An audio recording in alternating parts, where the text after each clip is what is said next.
Good morning, good afternoon, and good evening, everyone, depending on where in the world you're joining us here from today. And welcome to Conscious Beauty 2020, which is a series of events allowing us to collectively come together and really just understand how we can cultivate beauty across the entire value chain of business. So today's talk is called Reimagining Business Models for Sustainable Growth and Inclusive Development. And if any of you had the opportunity to join our previous session that just happened this past week, that discussion was really just focused on understanding sustainability trends on a macro industry level as a whole. But in today's discussion, we really just want to dive in a bit deeper and just sort of learn from the people who are working in the trenches and sort of making conscious business and conscious beauty a reality. So my name is Sana, and I'm your moderator for today. By profession, I work on Canada's social entrepreneurship strategy. And when I'm not at my day job, I work on GoLuck, which is a mobile app that has digitized ancient lending circles for under-resourced communities. We're on the Google Play Store, and we're just working on our iOS version, but stay tuned for that, and hopefully I can share more about that in a future Conscious Beauty session. I would also like to turn our attention to our expert panel, which is here with us today, and they're well-seasoned social entrepreneurs. So we have here with us today, Anna. Anna, did you want to give a wave? Hi, everybody. So Anna is the CEO of Luxme. Luxme is one of the only luxury natural skincare brands which uses an impact sourcing model. Their main form of ingredient is Nicolata, which is a natural skincare product, and it's sourced from low-income communities. So when you purchase a Luxme product, you're helping with alleviating poverty in a certain community. We also have with us Aurora. Aurora, did you want to give a wave too? Hey, everyone. She is the founder and creative director of Maakola. So Maakola is a made-to-order sustainable fashion brand with a cosmopolitan DNA. And Maakola believes that women can look beautiful while standing up for the values that they believe in. And it also uses an impact sourcing model as well. And it's handmade in Ghana and Italy. And we also have with us a very unique tech perspective joining us today. We have Walfredo, who is the founder and CEO of Genuine Way. Genuine Way is a tech service provider. They specialize in blockchain integrated solutions, and their mission is to promote conscious consumption all around the world through the use of technology. So before I hand off the mic to Anna, I just wanted to say that, we will have our 3 speaker presentations, and then from there, we're going to have a Q&A session. So please feel free to populate the chat with your questions, and we'll try to get through as many as we can at the very end. So without further ado, I'd like to hand off the mic to Anna. Perfect. Thank you so much. So yes, hi everyone. My name is Anna Björkendahl. I'm the CEO of Luxme, a social impact clean beauty brand sold at Sephora, Nordstrom, and various places around the world. Luxme was founded in 2015 by serial social impact entrepreneur Maakola, who very sadly passed away from cancer earlier this year at the tender age of 37. Lila was a friend and mentor to me in many ways, and worked closely since my start with Luxme, so it was a great honor when she and the board asked me to step up and lead the brand forward. Also, thank you so much to Maakola and the Conscious Beauty team for having me. Sustainability is such an important topic, so I'm really happy that we're all here together today. The start of Luxme was a bit of a coincidence. Lila had started another social impact brand called SamaSource, a tech AI company in her early 20s.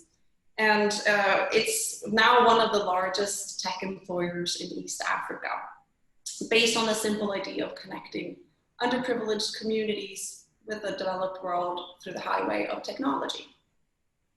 She put together these computer centers in rural parts of Africa, teaching young adults and women basic computer skills to enable them to take on basic data entry projects and machine learning data validation and image annotation contracts for example, self-driving cars, linking up with Fortune 50 companies such as Google, Microsoft, and Tesla to transform lives and create opportunities for people living in slums around the world. Traveling back and forth to Africa, she stumbled upon Nilotica, just this superfood nut that grows wild in northern Uganda and South Sudan. And it's traditionally been made into this really healing nut butter. So when she got to try that herself as an overnight face mask and realized, wow, this is amazing. I really need to start another company around this. was there's so many really cool medicinal plants and power botanicals that have been used by indigenous communities for generations around the world, but never really got exported to the West before. So by applying the same social impact give work model, Luxme was born, and we launched as the first impact beauty brand to be sold at Sephora. We live in a day and age in which do good oftentimes means nonprofit and philanthropy, and the business world's focus is oftentimes on maximizing profits, and at best, value added, nice to have, such as plant trees or give back donations. Both Samasource and Luxme are value-led, mission-driven companies based on this notion that there's so much talent that we on a global scale are not tapping into, simply by the lottery of geography. Where someone is born is a determining factor to the types of opportunities that are or are not available to that person. But it shouldn't have to be. With the advent of large-scale technological infrastructure in a world that we're interconnected more than ever, being born in a slum in East Africa shouldn't have to mean that you're destined to live the rest of your life in poverty. Our mission is to not only give a voice to these marginalized communities, but also enable them to help themselves, lift them out of poverty through dignified work. And especially job opportunities, connecting these marginalized communities with the developed world for scale, rather than creating job opportunities for poor people to reach other poor people locally. The Give Work mission, in our case, means that we source and harvest the rare medicinal plants for our clinically effective clean formulas through women's fair trade cooperatives, mostly in eastern parts of Africa, in an area that for decades have been torn apart by a brutal civil war. Giving dignified work to marginalized women is extra beneficial, as research shows that a woman on average reinvests about 90% of her paycheck into the health, education, and well-being of her family and community. So the impact spreads farther and deeper. There simply is no better aid model than buying from women. Work and feeling productive is at the core of human dignity. It represents a sense of agency and sustainable opportunity in a way that handouts and donations rarely do. In fact, in the past 60 years, over $1 trillion of development-related aid has transferred hands from rich countries to Africa alone. But those funds don't always reach the people that need it the most. Of course, the funds have definitely had a positive effect, but this traditional foreign aid model is not always that beneficial. It can easily create pretty imbalanced dynamics and dependencies that don't really go hand in hand with sustainable positive progress on both a national and individual level. It also plays into this white savior type of dynamic, and I myself can absolutely admit to having fallen into that mental trap before I started with Luxme, thinking that, oh, but if I manage to build a well or build a school, then I've done something really great. And yes, absolutely, that school can have a tremendously positive effect, but what happens in a community if the poorest kids can't afford school uniforms or school books simply because their parents don't have enough to support their family? Then that shiny school can really create even bigger gaps in society and a difference between the kids that have and the kids that have not. The same goes for this very popular buy one, donate one type of product model that can be somewhat problematic in the dependencies it can create in the receiving community. So when embarking on a social impact initiative or brand building, it's important to look at the long-term positive effects of your endeavor. Even though it can definitely mean perhaps a lot more customer education up front and various challenges initially, but it's so worth it once you have that mission that's anchored into something lasting. And it kind of plays into that whole feed a man a fish versus teach a man how to fish. It comes back to this critical importance of work opportunities as fuel for progress. It's also a matter of fundamental perspective on human life and potential. Do we view these marginalized communities as helpless charity cases in need of handouts, or as capable people? equal participants to the community and our economy, just like you and I, with endless potential to lift themselves up and create a better life for themselves, as long as they get the chance to do so. We can not only create a positive economic impact, but can also use skincare to fight climate change. By giving the local communities a financial incentive to preserve the biodiversity in the region, limit deforestation and habitat loss for wildlife, and preserve these rare medicinal plants used by indigenous communities for generations. Whether it be about protecting 235,000 football fields of Amazon jungle in South Suriname, thanks to our partnership with environmental nonprofit Conservation International, or helping these marginalized women in East Africa. Our approach with Lakshmi has always been to create beauty in the world on both an individual and collective level. Before I started with Lakshmi, I could ignorantly think as well, like, why are these people in the Amazon or around the world chopping down trees, chopping down the forest, burning the land? We really ought to put laws and bans in place for this to prevent this type of destructive behavior. But the reality is it's not always that simple. Oftentimes it's a matter of survival. When you have nothing and you don't realize the power in preserving these trees and natural resources, it's so easy to get lured into leasing your land to a mining company, or chopping down trees to sell as firewood, or clearing the land for cattle grazing, for example. The environmental movement of conservation incentives shows us that the biggest difference can be made by working directly with these type of communities. Part is educational, showing them that they can make more money by keeping these trees and natural resources alive. And as brands and consumers, we have to be much more multidimensional in our thinking, beyond the more generic eco-friendly packaging and plant trees type of initiatives, and actually treat root causes on a much deeper level to have a bigger impact. And we can really use the vehicle of ethical skincare in our case to combat so many other issues that we're all trying to solve downstream. Climate change is not a separate issue. Job creation and poverty alleviation is not to be viewed as an isolated cause. It's all part of a holistic, interdependent system. Especially in the light of the current pandemic, we cannot afford to not care, but we have to attack these issues in smarter, more unified ways.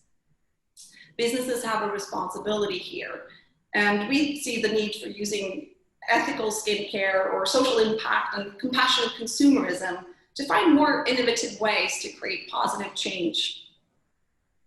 Social impact is obviously not the only solution here, but it's one important part, and it's easily accessible. That's what makes it so appealing.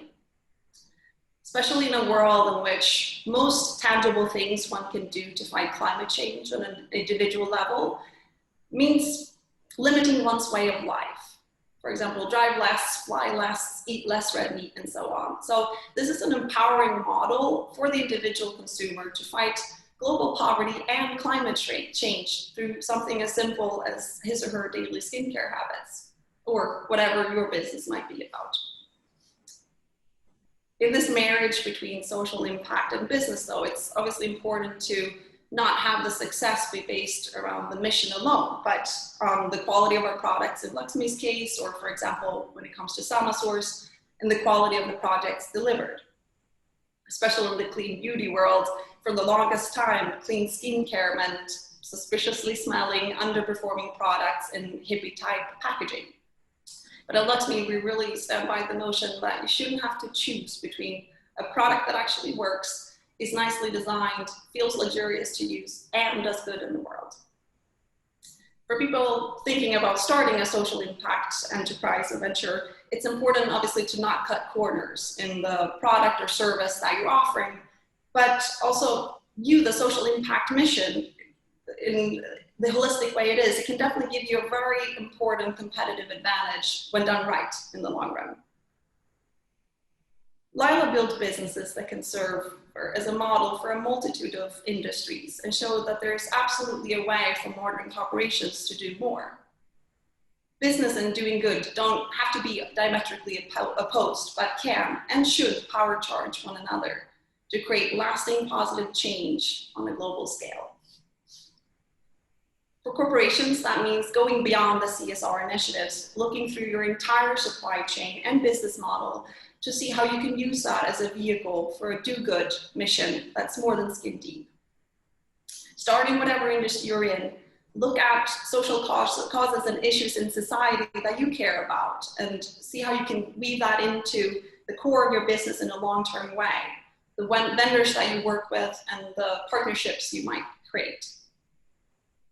For individuals, that means actively choosing where you spend your money, acknowledging the power you have and voting with your dollars, and consuming goods and services to fuel the positive progress and future of the planet.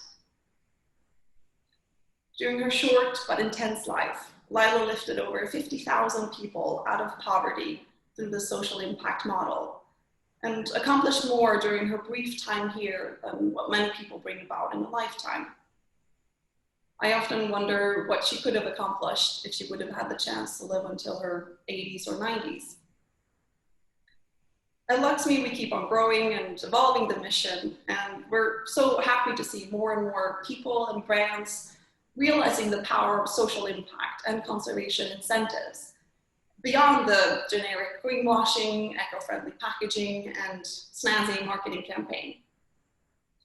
Lila Jana showed us that one person can create a lot, but together we can create real change. Thank you so much for listening. Thank you so much for that, Anna. Honestly, I feel like clapping, but I know that, you know, in this sort of Zoom session, it just looks really awkward. But thanks so much for that story of sharing the story of Luxme so candidly. And I know that, you know, you're speaking about the legacy of Lila Jana.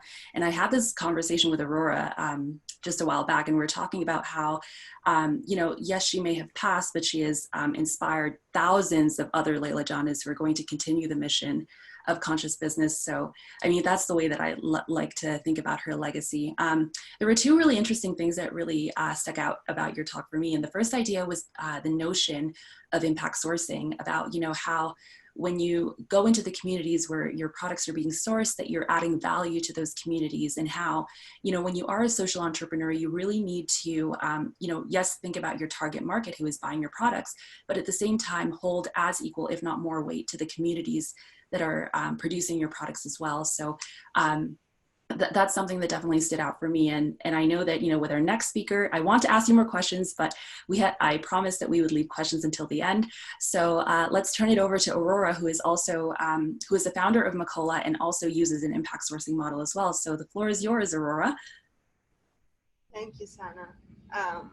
I'm sorry, but I got like very emotional.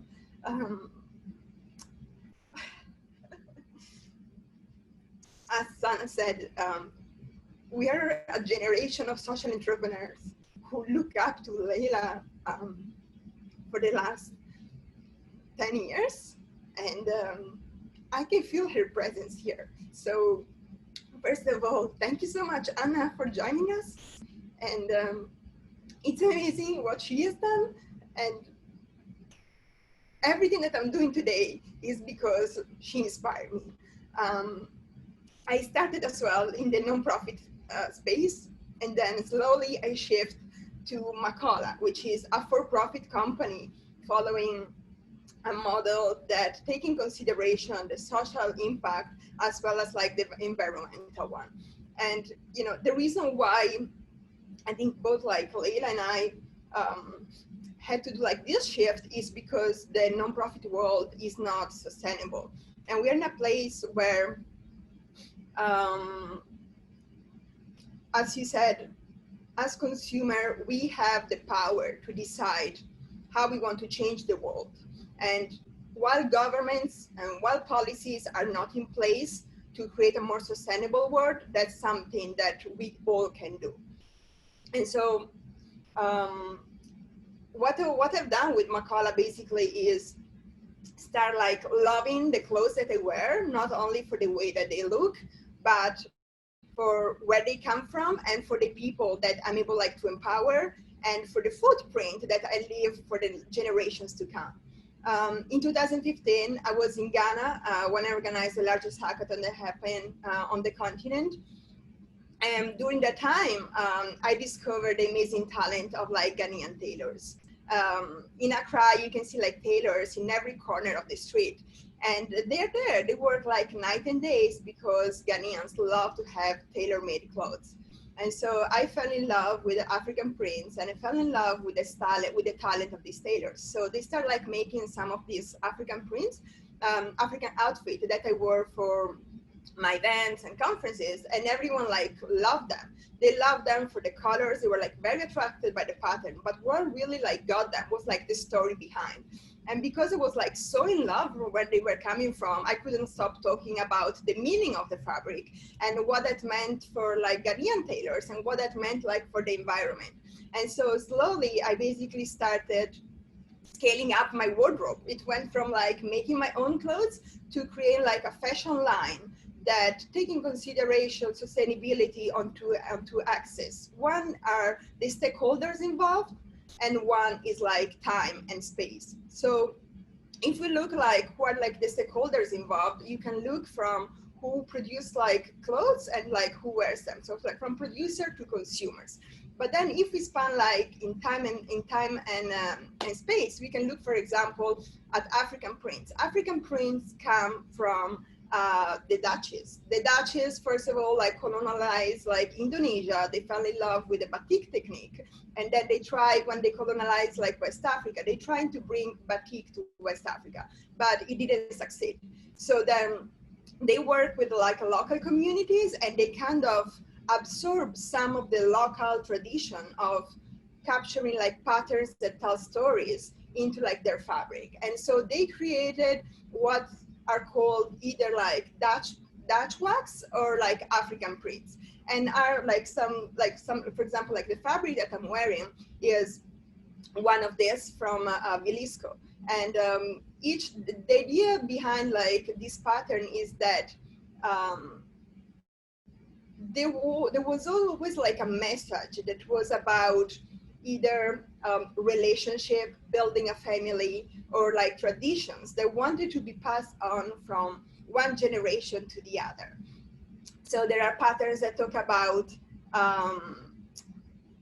what a woman should be looking into like a man when she gets married. And so I really love how like fabric by their pattern could become like a real symbol to help people keeping their culture alive, and as well as like educate them towards like what are like the important things like in their life. And this is just like one of the examples of how like clothes can become like a real vehicle that shows us like where we are coming from and where we are going towards to. And it's just like, it's about like the culture, but also, for example, we can look like at the financial like impact that we have when we decide who is going to make our clothes. How Anna was saying, most of the time, our destiny is dictated by the lottery, the geographical lottery of where we were born and what's like our last name, and unfortunately also like what's our gender. But in the moment that we can connect like this segregated network of like workers and people to like the global market, we are able like to shift like these dynamics. And this is like the power that I'm trying to explore with Maakola. And so this like consciousness that come like from the past, that we live in the present, in the moment that we buy something. We should also look into like the future. What does it mean to buy like a cloth made of like cotton versus like polyester?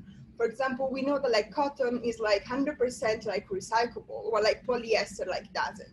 So even every time that we wash something, all the particles of like plastic get released like in the water, and then they end up like in the rivers, end up like in the sea, and then it goes back like to the cycle.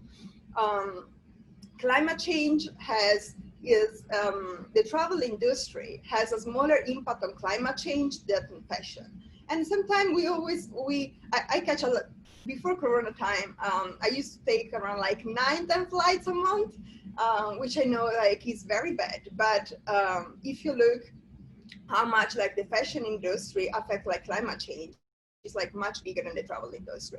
And so what we're trying to do with Maakola is like to capture like the cultural, the financial, and environmental, and the social impact and footprint that our clothes have. And to do so on our side as a brand, you know, we work very hard to put in practice like some of like these like rules and like guidelines, but consumers are not passive actors in this chain. They're like very active, because as we said, they decide in which part, in which way we want to push the world forward. And so we have been thinking, how can we empower like our consumer and give them like a direct like understanding and like direct impact of what their choice means. And this is where my more like techie aspect like come out. I wasn't born in the fashion industry. I happened to be in the fashion industry like by accident. But at core, I'm still like a Silicon Valley girl, and this is why today we have like Walfredo with us, because we are going to introduce like blockchain in all our pieces. It's going to be like a gradual process, but the idea is that we want to bring like full transparency among everything that goes into the making of our clothes and what that means like for the future. And so by working in Ghana, most of the time, the infrastructure that we operate in is not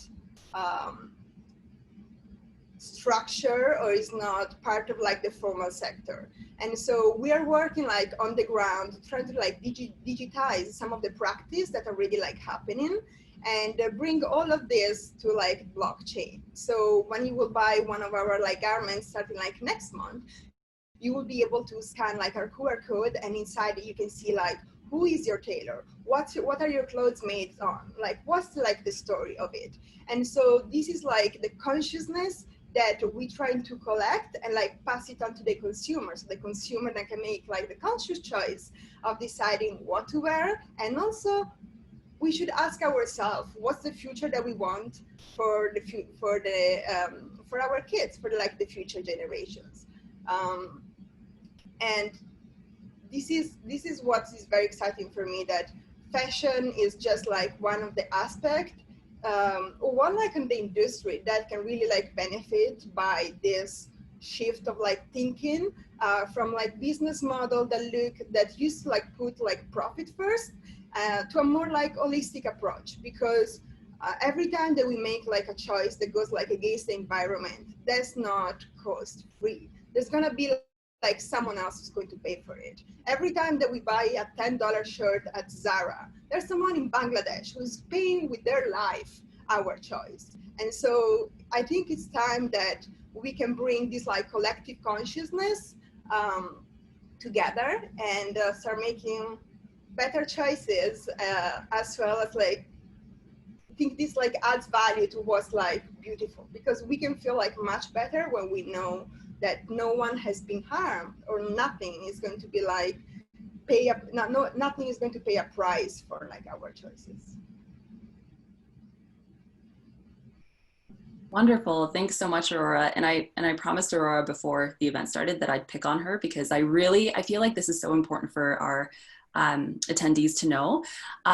And so I just had a question for you, and I was hoping you'd be able to elaborate. So, you know, whenever we discuss ethics or sustainability trends in the beauty industry, the discussion is usually focused on either supply chains or how the product is sourced, which is all very critical and important. But as social entrepreneurs, I think that one thing I've learned from this talk is that, you know, there's other strategic decisions that you can make that will help you as a social entrepreneur achieve your social or environmental goals.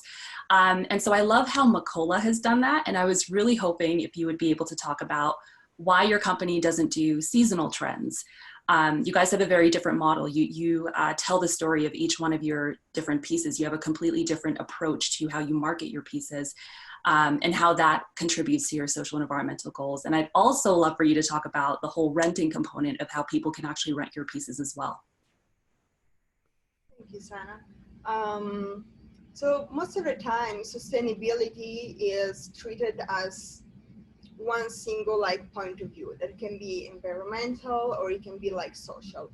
What I'm trying to do is like looking at sustainability in like 360 degrees, and like we cannot detach one aspect like from the other. And this, when it comes like to consumptions, it means that, for example, we don't need as many clothes as we like usually like buy. The average lifespan of a clothes is like 4 or 5 months, which means like the average like woman wears something no more than like 4 or 5 times. Um, and this is because either like the quality is like very low, or because the way that like brands keep pushing and like suggesting that we need something new just help consumers to like feed their sense of sometimes like either like insecurity or creating like an identity that the brands suggest to them. And so our view is a little bit different, and we want to create something only if consumers like wants them. So all our pieces are like handmade and on demand, which means you can buy something from like our website, give us like your measurements, and then within like 2 or 3 weeks time, we make it for you and ship it. So we make sure that you have something that fits you like perfectly, that you love it, and because you love it, you will be able like to wear it like much longer. Plus we use like some little tricks like adding 1 inch, 1.5 inches inside of like extra fabric, so in case your body adjusts to like different season, you are able to wear something that you love like a much longer period of time. And this couldn't have been this period could have been like a better season for the fashion industry to really question like seasonality and what does it mean to have like 4 collections per year, because the pandemic has really shrunk the fashion industry in terms of like quantities, because during like the quarantine and still now, people are not buying clothes as much as before. First of all, because they're spending like much more time inside, and second of all, because our our values have been challenged. Like what matters like the most for us? What are like the things that we look at? Probably like health has taken like a first place in terms of priority versus like what I'm going to wear. And so the way that we allocate money and the way that we look at like what's behind what we're buying has shifted. So with Maakola, we don't really look at seasons. We look at what consumers want.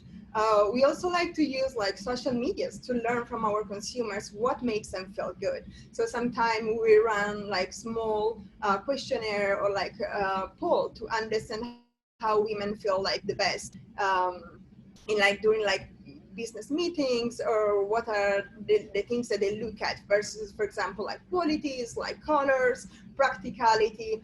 One of the big upside for me of like Maakola clothes is that they don't need like dry cleaning. So for example, like this is a blazer that I wear like all the time for like business occasion, but I can just like throw it like in the washing machine and 30 minutes, 40 minutes, like it's ready. So the level of like pollution is like much lower. I'm not going to spend those like $10, $15 every time, and I don't need to wait like 2, 3 days. This like match my fast pace lifestyle, and I make sure that I spend like much less money on like care, and I pollute like less. So we're going towards like a model that is going to get like closer and closer to what like consumers want, and redimension what's like the real market demand. Wonderful. Thanks so much for that, Aurora. And again, we'll come back to both you and Anna during the question and answer session. And next we have with us Walfredo, who is the founder and CEO of Genuine Way. And I'm honestly just personally really looking forward to the unique tech perspective that he's going to bring to this discussion. Hey everyone, thanks for organizing this. It's been really interesting to listening to the panelists and friends here. And yeah, I come from a different perspective because well, on one side, I'm a tech entrepreneur, and on the other side, I'm an environmental activist. I came to the sustainability space in the last couple of years of my life, and it's been something that has made my life better after focusing on several different tech businesses always relating to retail and distribution and so on, I realized that blockchain as a technology would definitely be a massive, have a massive impact on the way that all industries would change, but specifically could play a central role in the sustainability and conscious consumer movement. What we have seen, what everyone here on the call knows, is that there has been a massive cultural evolution in the last 5 years specifically. That has been the cultural evolution of millennials generation, which is us. And we are a generation who's born in a different world, you know, the world of fast food and fast fashion. And we ourselves evolved towards understanding what consumption should be or could be. And then there's a generation Z or next generation who are born with this consciousness in them. So this is very exciting. And what is missing is that we do have the brands, we do have the manufacturers who are doing incredible things. We do have the consumers who are looking for sustainable consumption, but I believe there is something missing. There's a lot missing when it comes to translation of this process to the consumer. It is a bit of a jungle, you know. We often talk about greenwashing, but this is a very relevant topic because on one hand, it's very exciting to see the larger brands trying to enter the sustainability space and understand what sustainability is. On the other hand, we do understand that who is really achieving a very high level or total level of sustainability or social impact are the small and middle-sized brands, because they are innovators, they're the startups, they come with a new idea and they go 100%. And so Genuine Way is a tech company from Switzerland that works with small and middle-sized brands mainly in order to create transparency between the brand and conscious consumers. Transparency means giving a complete understanding of what happens in the manufacturing, what happens after the manufacturing. We work with brands such as Maakola, which is incredibly exciting. And you know, Maakola is an example of every day for me. It's a new adventure because Maakola is an example of brand who comes, you know, is super sustainable, but comes with a story of social impact and says, hey, we have this incredible women tailor in Ghana that you know, their life depends on the work they do with us, and we want to bring this message to the consumer. And so we focus on that. We identify this narrative and we try to understand how we can technically, objectively show this. And you know, it's what I like saying, we coming from marketing and communication perspective and moving into the auto certification perspective. That is a further step in transparency. One thing is saying, I have a super healthy food brand that is organic. Another thing is showing a lab test that will certify that there is no chemicals or any kind of weird stuff in the product. Blockchain, in a very simple definition, because it's often a complicated topic, is an online database that is distributed, meaning it is not on Aurora's server, it is not on my server or in a cloud, but it's distributed on hundreds or thousands of nodes, which are computers. And what makes this unique is that up to now, we have not found a way to remove or modify information once it has been put on this special database. For me, this is incredible in a way that it becomes an auto-certification space, and it becomes a layer where we can really show consumers stuff. And the way that we do it is very simple because this space started with large implementations. So we started seeing, you know, players like IBM, Walmart, you hear about these projects, which are the proper traceability projects. I am very fond of them, and I think that's going to be the standard for the future, but it is not available to small and middle-sized brands because it requires large investments and it requires to put some of your human resources at work, you know, to manage this stuff once you've activated. No one has even one single person in their company that can actually be full-time on blockchain. So what we do is we start from the concept that any company holds a lot of information in documental form. Again, talking about contracts, we're talking about supply receipts, and we're talking about lab tests, and I can go on forever. This documentation, if organized comprehensively, can asseverate a narrative that we want to tell about the product. And what we do is we work with the company to source or create this documentation. We objectively, as Genuine Way, verify the content of this, and we tell the consumer, we worked with Aurora, this is what she's doing. Then, of course, the consumer has a short attention span and does not maybe have the knowledge to go through this. So we create sexy native mobile experiences to connect to the product that can transfer all of this in a few seconds. In conclusion, what are we trying to do? On the long term, we have a larger vision.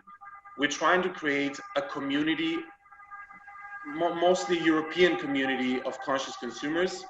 The way to do this is by working with tens or hundreds of small and middle-sized brands that are achieving social impact and environmental sustainability, creating connectivity on the product, telling the story of what happens, and with the product, we end up in the hands of consumers in retail or even after buy on e-commerce in their own house. And that's when we kind of try and connect with them on a deeper level and say, hey, look at what we're doing. Look at these other 100 brands that we're working with. Stay connected with us, download an app, and let's try and create a community around the people who care about what these brands are doing. Wonderful. Thanks so much for that, Wilfredo. And one of the sort of immediate questions that I had for you was, when building this specifically, this blockchain technology and applying it to the fashion industry or different fashion companies, what types of specific challenges have you faced, like whether from like a consumer behavior perspective or just even building the technology? Well, I mean, of course, this to get to the point where we are, where we can offer like a plug and play solution for an affordable price to brands, it has taken us a lot of investment, a lot of time, a year and a half of work. Blockchain is not a cheap endeavor, you know. To have a blockchain developers is pretty. It's pretty expensive, but the goal has been to create something that then is simple to use and easy to understand. So now that we are at this point, we are very excited. We work with brands, and if depending on the industry we're in, we will see different reactions and different needs. I have to say for sure that the fashion industry is the most proactive industry now, because we work with foods, we work with cosmetics, design, and pharma. But you know, the fashion entrepreneurs, they're a bit ahead now. When they're ahead on the discussion, I believe. And what is important for us is understanding each time what they're doing with the product, because it's incredible the kind of things you're going to hear. We have all those brands that are working with tensile fiber. We have all those brands that are focusing on durability, which is just as important or more important than manufacturing. So a large part of the impact of fashion is not how you make a product, but is how you consume the product. If you're going to throw it out next week, that's a problem. With Aurora, we're boosting a campaign called Wear Me 30 Times. It's a gamification connected to the fashion items, allows consumer to register every time they're using the item and understand really if they're being sustainable or not. And one of the issues I see is a lot of brands, they have expertise and know-how that is very specific on their own suppliers. They're very unique. So sometimes they're scared to share too much information about what they do. This is specific to fashion, because they say, okay, I really want people to know, but I don't want all my competitors to know.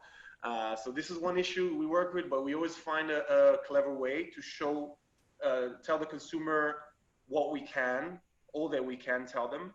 And in general, I'm very positive, I'm very excited. We are now working with about 4 to 5 brands a month, and it's just 1 year we're going to be pushing to create this portfolio of 100 sustainable or impactful brands. Wow, that sounds incredibly exciting. I just sort of wanted to remind our attendees that, you know, if you have questions, please feel free to populate the chat. We'd all love to answer whatever you have to give us.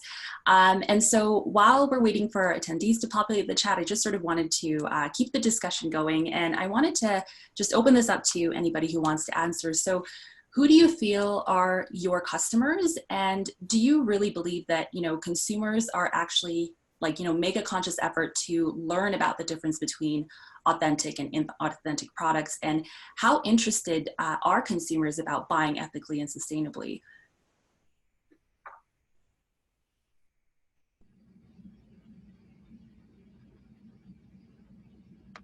Is it for me, the question, or is it? Oh, the question's for just all of you. Yeah, I'll let them start. Okay, I'll hop on first here then. So for us, it's been an interesting journey, I think, in the clean beauty space. When we launched, clean beauty, you know, was still fairly new at that time, but the consumer was very knowledgeable, knew everything about ingredients, and was very in tune with what we're trying to do. Now, especially during the pandemic, there's been more of a shift. Clean beauty is becoming more mainstream, and people who are used to more conventional beauty they're kind of starting to move towards becoming clean beauty consumers. So obviously that has shifted some of our attention in terms of the consumer education that we have to take on. But I think in general, like there's definitely a very strong focus and interest in the consumer base when it comes to like ethical brands in general. Of course, there's always the consumer who's more just looking to buy something that makes them feel good without maybe looking too much into the detail of what that brand actually stands for and the true impact. But I would still say the majority of the people that we come in contact with they're very much in tune with this whole movement of sustainability in general, and they're very knowledgeable and super interested in this type of endeavor. Wonderful. Aurora, anything to add? Oh yeah. Well, I think that right now there's like a very hardcore small niche of consumers that are very aware and they know what they're looking for. But what I really like to explore is the notion of like beauty. We got used to sexing, like packaging and type of like design and marketing that trying to convey the idea of something like luxurious or something that like make us feel good. But if we look into it, for example, when it comes like to the skincare products, how many times we buy one of those like cream from like top brands and we don't have idea what are like the ingredients inside, or even if we read them, we don't know what that means like for our body. One of the reasons why I love like Lakshmi is because they're like super transparent and there are just like few ingredients and you know that those ingredients won't harm your body. And so this means to me like beauty like inside out.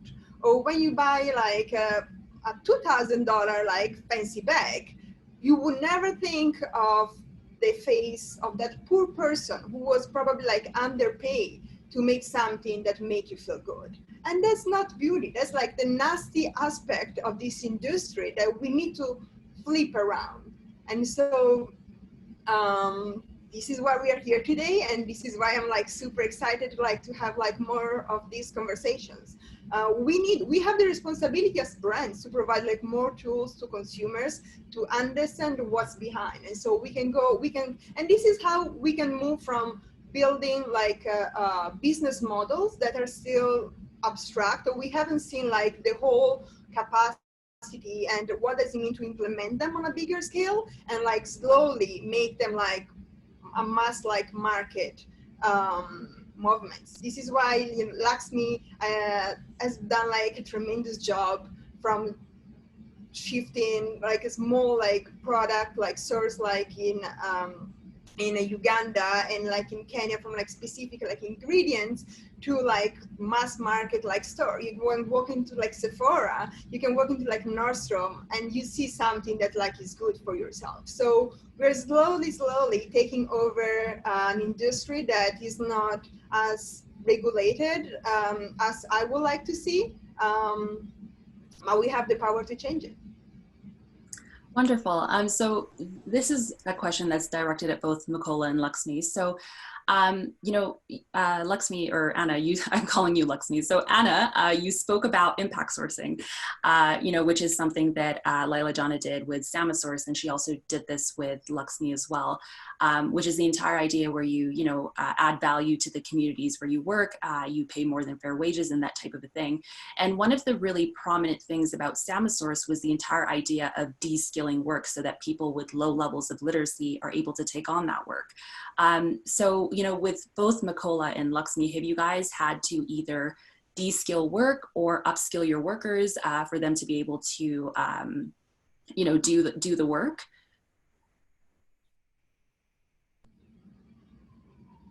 I let Anna go first.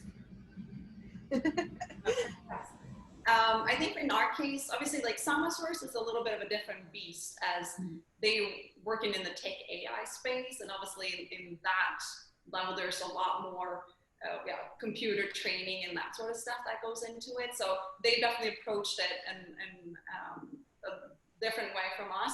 In our case, since we're doing the harvesting through these women's fair trade cooperatives, a lot of that is just working with the community directly, but so it hasn't necessarily been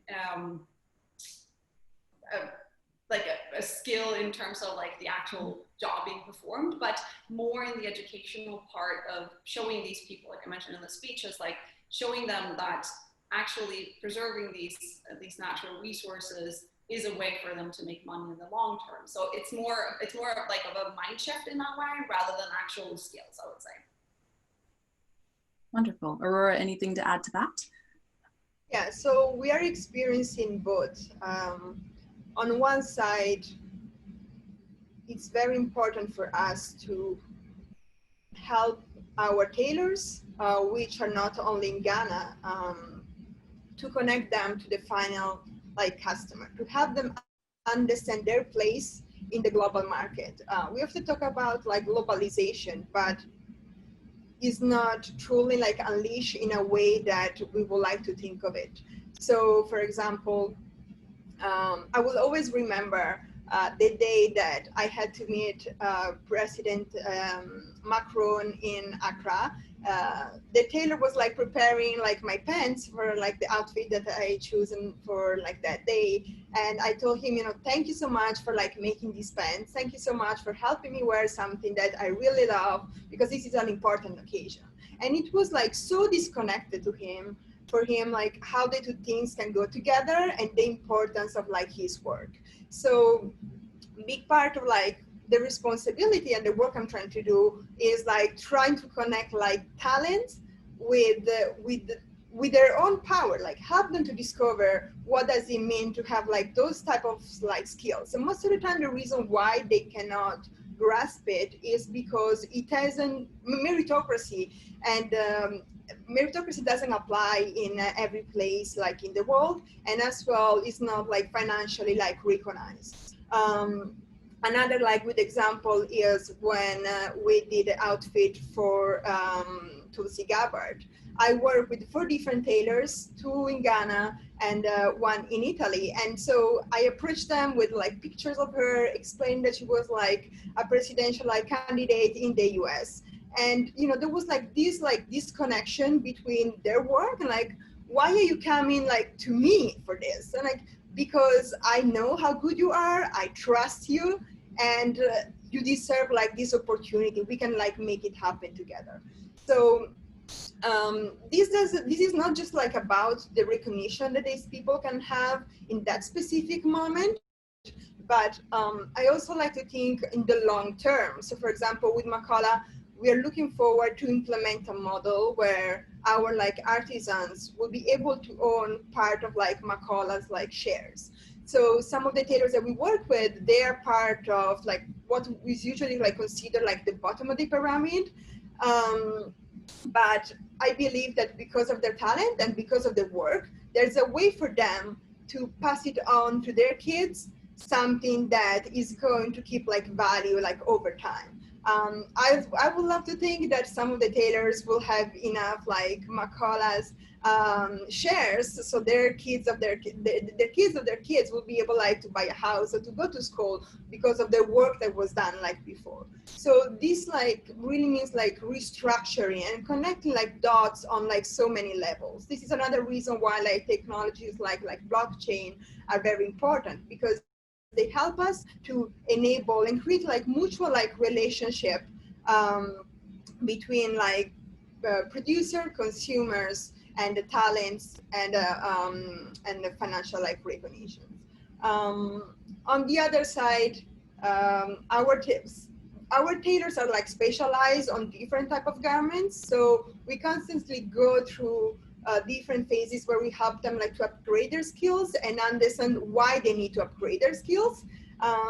It's very challenging and it will take us like longer time to get there because we're like self-funded. So every money that we make, they get reinvested into like the company itself, not just like for increasing productions, but to help our workers to earn like new skills, such as like financial like literacy is like it's very important. Wonderful. So this question is for all panelists, and Wilfredo, I promise you'll get a chance to join in on this as well. This question is about the pandemic. So, one of the most immediate effects that we're seeing from the pandemic is how it has exacerbated inequalities. And there was a report by the Gates Foundation that said that, within 6 months, 43 million people were pushed back into extreme poverty. And there's been a number of different forums that have been happening just this past week, where the discussion has really been centered around how the pandemic has been, a time to reset and forge new types of social and environmental contracts. So, how has the pandemic affected your organization and the communities that you work with? And do you believe that this has or will create opportunities? Okay, it's a big question, and it really depends on the perspective you're looking at. I will give it a more digital perspective, so something that's more relating to what we're trying to do and our space.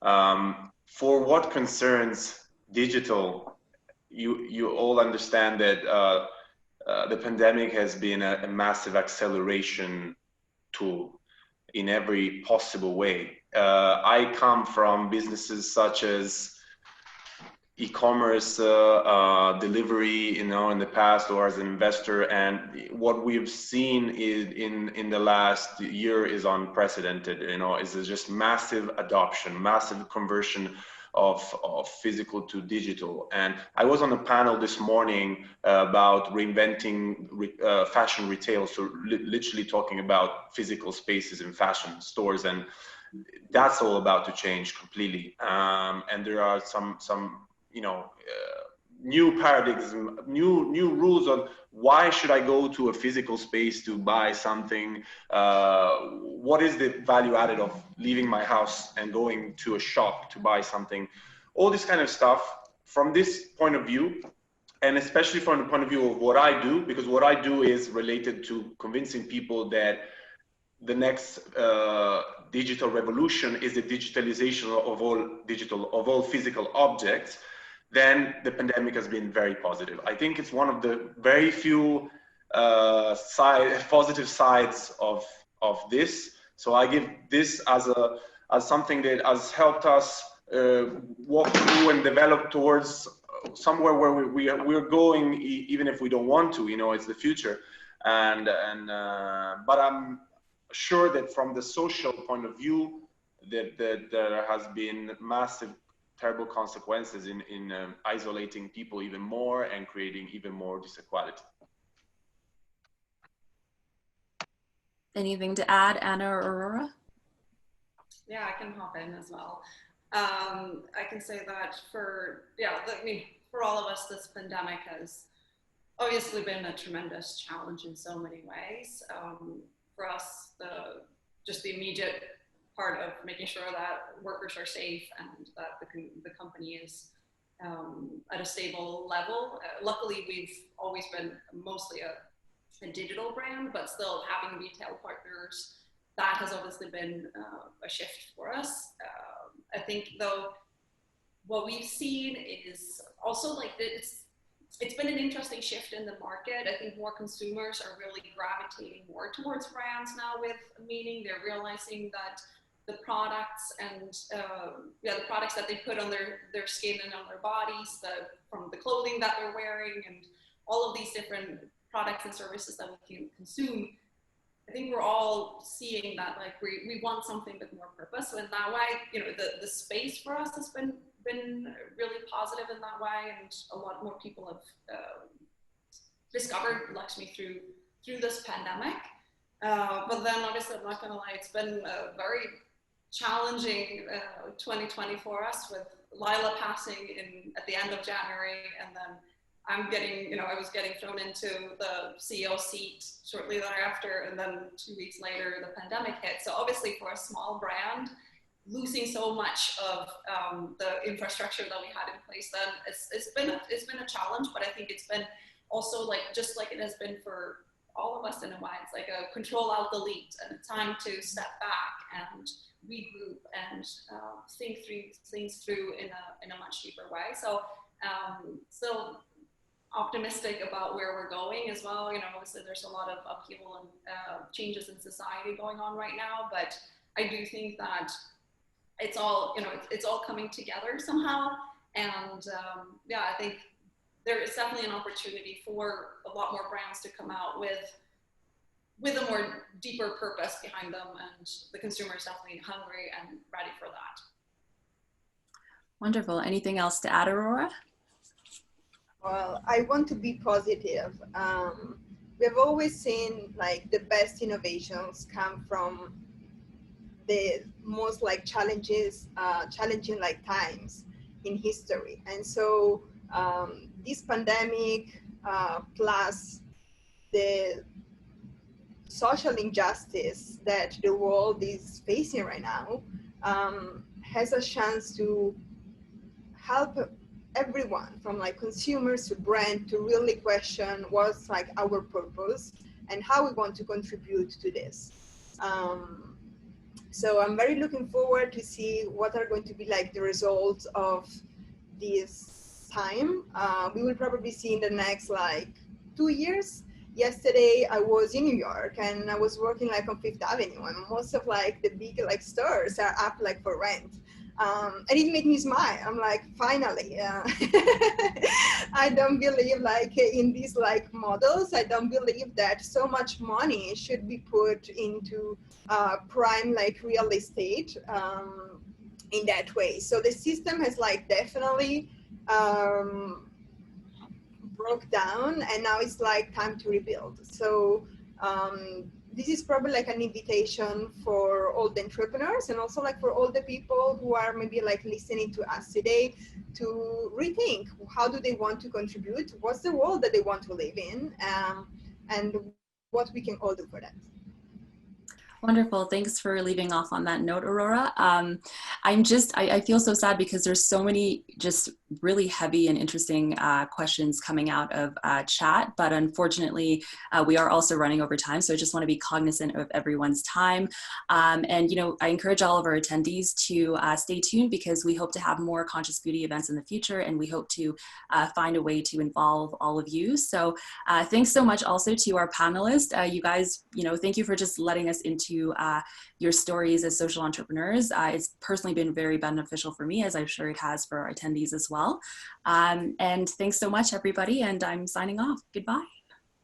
Thank you, Sarah. Thank you. Thank you so much.